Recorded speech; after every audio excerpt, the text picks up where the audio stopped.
Today's Safety Toolbox Talk on 9/14/20 is on fall protection and the stand down that's happening this week across our entire country. Once again, 2019, the leading fatality killer in the construction industry was falls. So every year, typically in May, OSHA would like for us to gather on our job sites. This year it's September 14th through September 18th and talk about fall protection. And all I can say is fall protection, there's a lot of information. As you can see, I'm wearing a harness. In fall protection, if I can develop a plan and I can engineer out my fall exposure by maybe setting up guardrail systems, covering holes on decks with engineered hole covers, and eliminating the fall exposure, then I don't have to wear the PPE for fall protection. PPE should be the last consideration, not the first consideration. Last week I covered hole covers. These are engineered. They cover holes from 2 inches all the way up to 2 feet, and you can drive a lift over these things. They have to be able to withstand twice the intended load.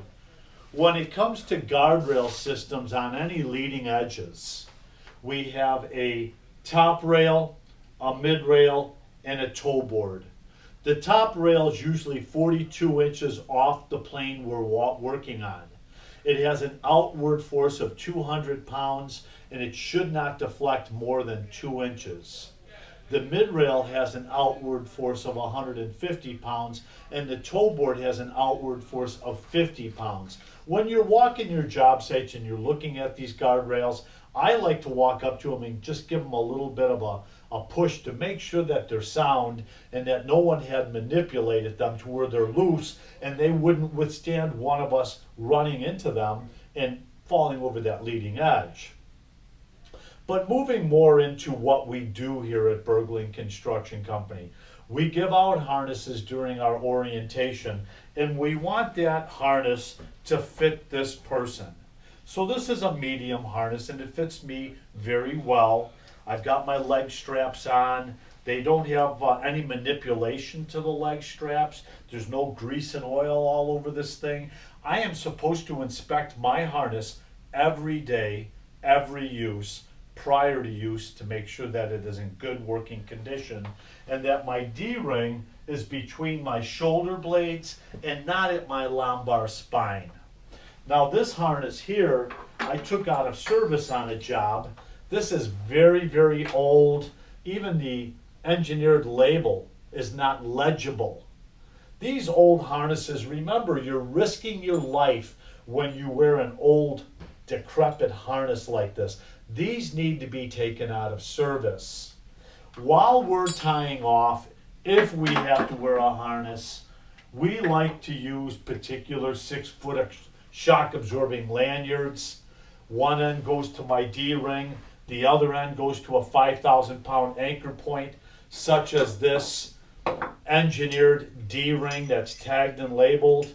It has 2 concrete anchors that go down into my deck, and I simply tie off at foot level or overhead as long as I've got my concrete anchors 3.5 inches into this concrete deck. This is an engineered anchor. So what anchor point am I using when I do use a 6-foot shock absorbing lanyard?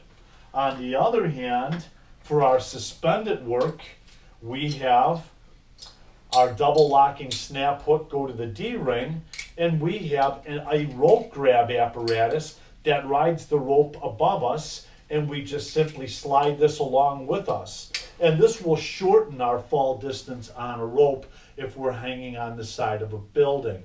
Keeping in mind that a rope has about a 5% stretch factor. So there is going to be a fall exposure. With the Miller 6-foot shock absorbing lanyard tied off overhead to my D-ring, I am going to fall 100% of the time about 15 to 15 and a half feet. On the other hand, if I have the luxury of using a retractable attached to my D-ring, do you know that this bad boy acts immediately within 18 inches? Okay? So if I fall off that leading edge, this thing activates right away and it stops me. And it can be used as a restraint device. This one here is a 15-footer. If I was to put my anchor point in my concrete deck behind me at, say, 14 feet, do you know I could walk all the way up to the leading edge and lean forward, and this would not even allow me to fall off that leading edge? A restraining device. Outstanding, right? So there's a lot of means and measures in regard to what OSHA 1926 construction standards subpart M require. A lot of data in here. And knowledge is key to make us competent in what we do out here. What are we using as an anchor point? Are we tying a rope around something, or are we wrapping a 5,000-pound pipe or structural steel and using this engineered, labeled 5,000-pound beam wrap? Lots of means and measures. Let's just sit back momentarily after you're done watching this video and reviewing my handy dandy Toolbox Talk on fall protection, and share stories with maybe some close calls that you may have encountered in your lifetime. Many of us have been in the industry for a long period of time. We've had some close calls. Maybe we have taken a fall. On the other hand, maybe someone in our circle has had a serious fall exposure. They're very crippling, and takes a long time to rebound from these. So this week, let's key in on what am I doing on my job sites that would require me to be tied off? Am I doing rooftop rigging where I have a fall exposure on that leading edge and I need to be tied off? Am I working in a boom lift? Should I be using a 6-foot shock absorbing lanyard in that boom lift, or a retractable? Again, what are my means and measures? Recently, I was on a project that we were drilling caissons, and they would put a hard steel pipe down into that caisson, and they would leave that steel pipe up 42 inches so that their crew could walk up and look down in that hole and not have a fall exposure. That goes for excavations also.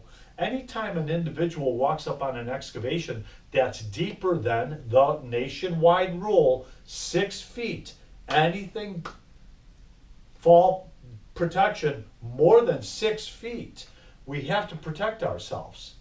Because once we fall on impact, being 65% water, something's got to give. It's typically our skeleton and soft tissues. So let's focus. Let's have a safe day. Let's have a safe week.